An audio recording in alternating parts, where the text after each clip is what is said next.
Guys, ang laki ng ahas. Habang papunta ko sa mga baboyan, kaya ng ahas guys. So, may nakita akong ahas. Grabe kahaba.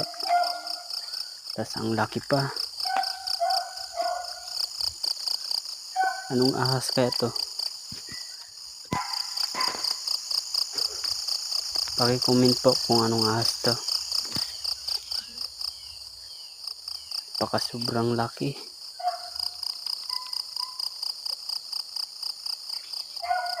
Ang ulo niya oh. Grabe. Sobrang laki talaga. Tas ang liit lang ng ulo.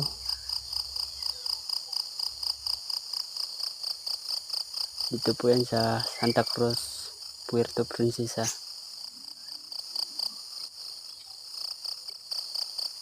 At yun lang. Thank you.